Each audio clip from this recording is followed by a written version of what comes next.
Hello students, today we shall be learning about the various methodologies of art. By the end of the lesson, you shall be able to critically examine art historical methodologies ranging from formalism, iconology and biographic methods through the semiotics, post-structuralism and engendered readings. Apply art historical methodologies to their own research and writing. Understand the discipline of art history as it developed from classical antiquity through to the present. Speak with confidence about the methodologies of art history and defend particular viewpoints. Various methodologies in art criticism that we shall be understanding today are: Introduction, Pliny and Elder and Ancient Precedents, Vasari and artist biographies, Winckelmann and art criticism, Formalism, Panofsky, iconography and iconology, Marxism, feminism, biography and autobiography, semiology, deconstruction, psychoanalysis. Let us first understand how to read an artwork. Any visual description requires the use of ordinary words to convey what the writer, art historians sees. You first look at the subject slowly, carefully and repeatedly to identify the various aspects of the visual. While writing, some aspects may take precedence over the others, depending on the emphasis of the article. While seeing, it is important to understand between what you see and what you think you are seeing. Any visual description should begin with an explanation of the subject and the materials of the work. Together, they provide enough information, though neither will be enough by itself. To say that a work of art shows a man and a child is incomplete, as it does not indicate whether the representation is in 2 or 3 dimensions. Whether the representation is in 2 and 3 dimensions make it hard to form even the roughest mental image.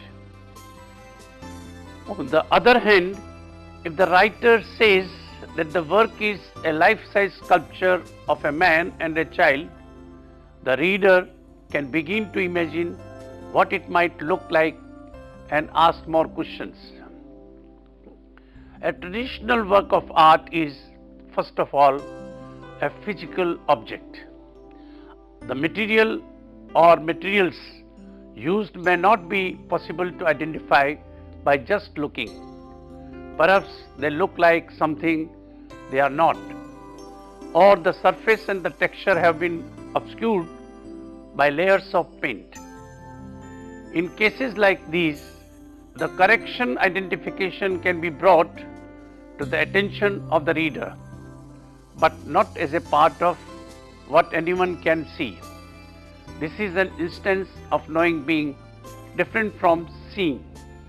If information is based on an external source, even a museum label or source must be cited after it has been verified.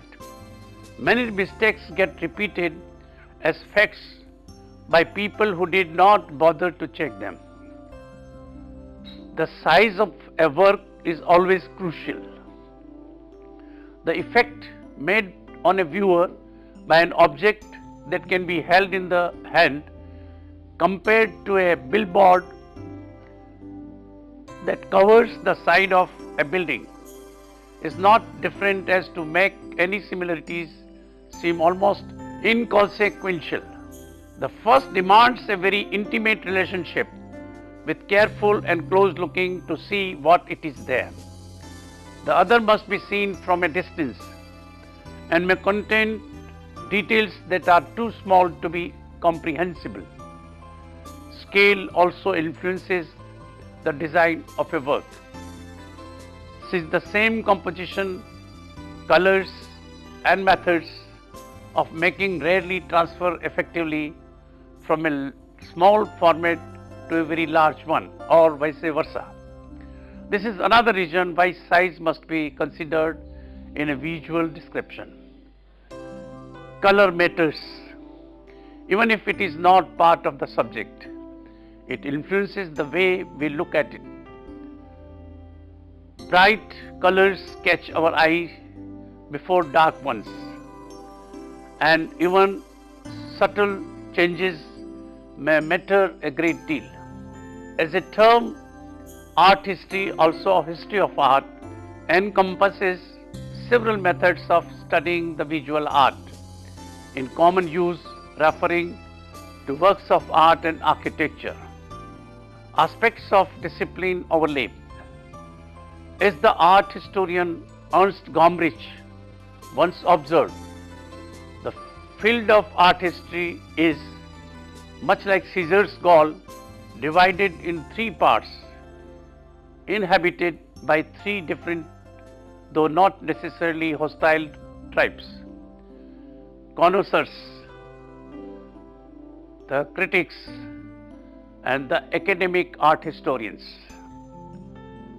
Art history as we know it in the 21st century began in 19th century, but has precedents that date to the ancient world. Like the analysis of historical trends in politics, literature, and sciences, the discipline benefits from the clarity and probability of the written word. Art historians also rely on formal analysis, semiotics, psychoanalysis, and iconography.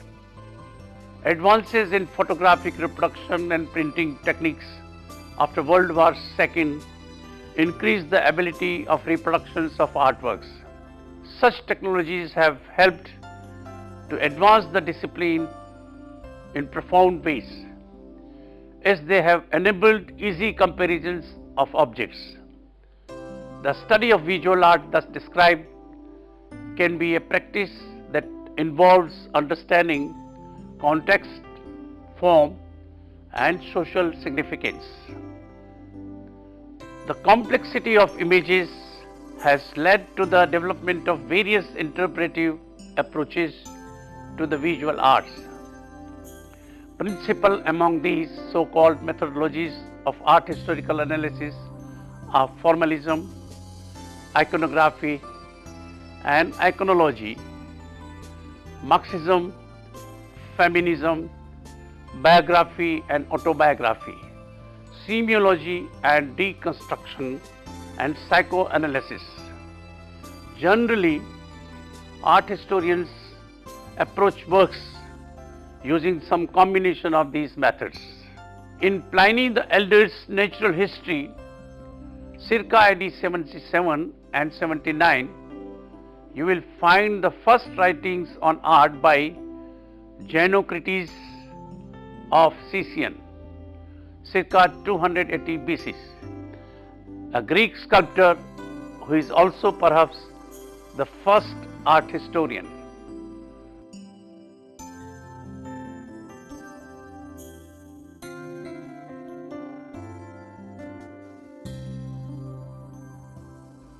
Vasari and artists' biographies. Apparently, Giorgio Vasari, the Tuscan painter, sculptor, author of the Lives of the Painters, wrote the first true history of art. He emphasized art's progression and development, which was milestone in this field.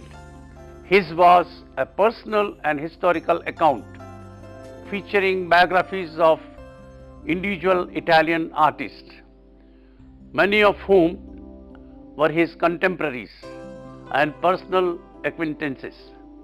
The most renowned of these was Michelangelo, and Vasari's account is enlightening, though biased in places. Vasari's approach held sway until the 18th century, when criticism was leveled at his biographical account of history. Winckelmann and art criticism.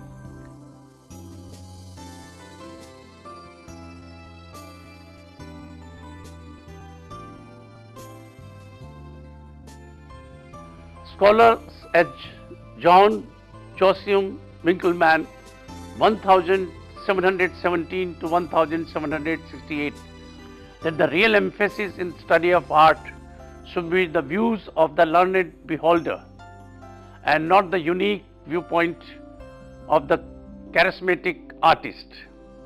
He portrayed an idealized picture of Greek art and saw its spirit as noble simplicity and silent greatness. Since Greek art was to him the highest artistic achievement, he advocated its imitation by all later cultures. The contemporary Baroque art was to be dismissed since it has grown too remote from the Greek simplicity. The emergence of art as a major subject of philosophical speculation was solidified by the appearance of Immanuel Kant's critique of judgment in 1790 and was furthered by Hegel's lectures on aesthetics. Hegel's philosophy served as the direct inspiration for Karl Scheno's work. Scheno's Netherlandish brief established the theoretical foundations for art history as an autonomous discipline. Formalism. Formalism grew out of 19th century aesthetic art for art's sake, art as an end in itself. Adherents of pure formalism view a work of art independently of its context, function and content. They respond to formal elements and their aesthetic effect. If all viewers responded to visual stimuli in the same way, then the essential features of viewers' response to a work could be analyzed in absolute rather than subjective or interpretive terms. In painting, formalism emphasizes compositional elements such as color, line, shape and texture rather than iconography or historical and social context. As its extreme, formalism in art history posits that everything necessary to comprehending a work of art is contained within the work of art. The context for the work, including the reason for its creation, the historical background and the life of the artist, is considered to be secondary importance. In archaeology, where it tends to be called morphology, the study and comparison of form remains an essential method of identifying objects. Consider the fur-covered cup, saucer and spoon of 1936 by the Swiss artist Merit Oppenheim, 1913 to 85. The cup evokes an immediate tactile response because we think of drinking of it, of touching it to our lips, and a fury texture repels us. At the same time, however, The cup amuses us because of its contradictory nature. So we instinctively withdraw from the cup. Panofsky, iconography and iconology. The iconographic method emphasizes the content of art. The term denotes the writing, graphy in Greek, of an image from the Greek word icon, and implies that a written text underlies an image. In Bruegel's Tower of Babel, the biblical text is Genesis 11:6, in which God becomes alarmed at the height of the tower.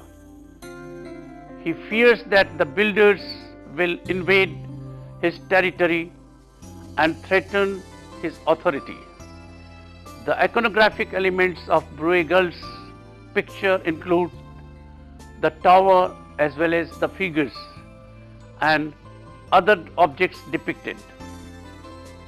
The tower referred to in the Bible was probably a ziggurat commissioned by King Nebuchadnezzar.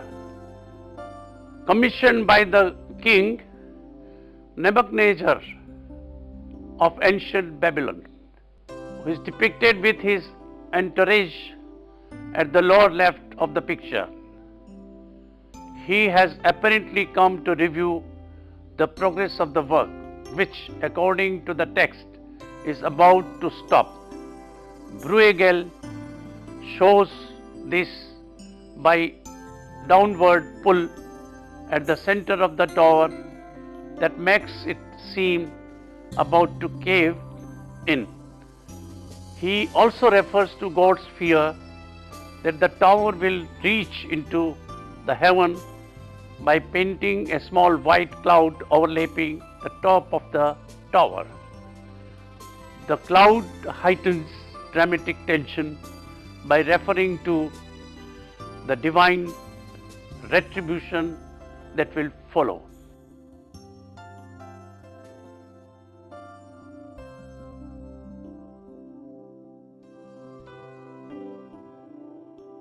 In a Gothic cathedral, for example, an iconographic approach would consider the textual basis for a single statue or scene in a stained glass window. Iconology, on the other hand, would consider the choice and arrangement of subjects represented in the entire cathedral and explore their interrelationships. Marxism. The Marxist approach to art derives from the writings of Karl Marx, the 19th century German social scientist and philosopher. Marxist art historians and those influenced by Marxism study the relationship of art to economic factors, that is, cost and availability of material within its social context. They analyze patronage in relation to political and economic systems. Marxists study form and content not for their own sake, but for the social messages they convey, and for evidence of the manipulation of art by the ruling class to enhance its own power. A Marxist readings of the Bruegel's tower might associate the builders with the proletariat and Nebuchadnezzar with the bourgeoisie. Bruegel emphasizes the greater status of Nebuchadnezzar in relation to the workers of his larger size, his upright stance and his royal following. Not only are the workers much smaller, but some kneel before the king. Feminism. Feminist methodology assumes that the making of art as well as its iconography and its reception by viewers is influenced by gender. Opposed to pure formalism on the grounds that it ignores content, feminist art historians have pointed out ways in which women have been discriminated against the male-dominated art world. They have noted that before the 1970s, the leading art history textbooks did not include female artists. They have also researched women's contributions to art history as both artists and patrons, rescuing significant figures from obscurity as well as broadening our sense of the role of art in society. Feminists take issue with traditional definitions of art and notions of artistic genius, both of which have historically tended to exclude women. Biography and autobiography. Biographical and autobiographical approaches to art interpret works as expressions of the artist's life and personalities. They are the oldest approaches to art and begin with the mythic association of gods and artists. The anecdotes of Pliny the Elder about ancient Greek artists have a more historical character. Vasari's Lives of the Artists, written in the 16th century, covers artists from the late 13th century up to his own time and concludes with his own autobiography. From the 15th century on, the genre of biography and autobiography of the artists has expanded into various literary forms. For example, sonnets, Michelangelo's, Memorias, Vigil Lebrun, journals, Delacroix, letters, Van Gogh, and more recently, films and taped interviews. The biographical method emphasizes authorship and can be applied to iconography by using the artist's life as an underlying text.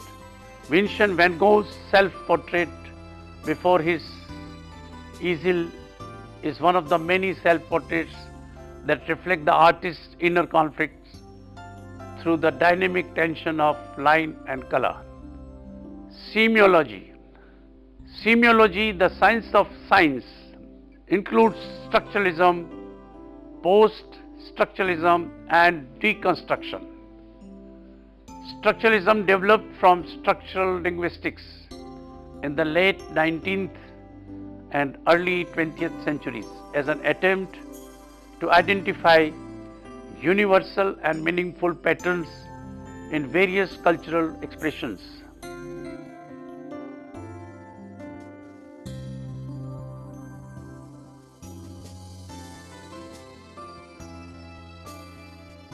In the structural linguistics of Swiss scholar Ferdinand de Saussure, a sign is composed of signifier and signified. The former is the sound or written element, such as the four letters PIPE, and the latter is the concept of what the sign refers to, in this case, a pipe.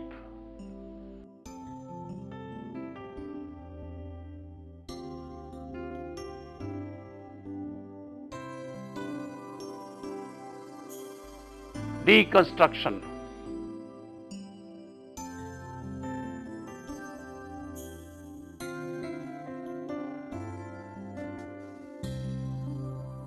The analytical method known as deconstruction is most often associated with Jacques Derrida, a French post-structuralist philosopher who discusses art as well as written text. Derrida opens up meanings rather than fixing them with structural patterns.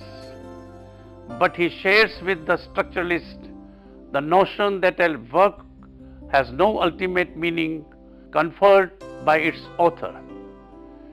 Derrida also opens up the Western tendency to binary pairing, right, left, positive, negative, male, female, and so forth. He notes that one of a pair evokes its other half and plays on the relationship between presence and absence.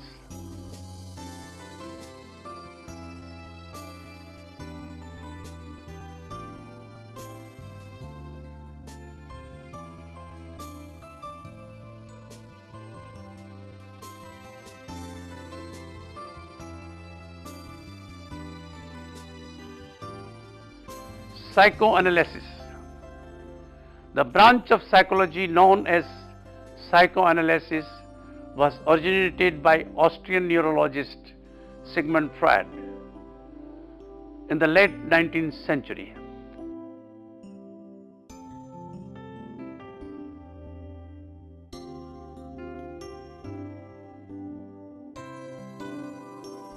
The imagery examined by psychoanalysts is found in dreams, jokes, slips of the tongue, and neurotic symptoms, and it reveals the unconscious mind, which, like a buried city, is a repository of the past.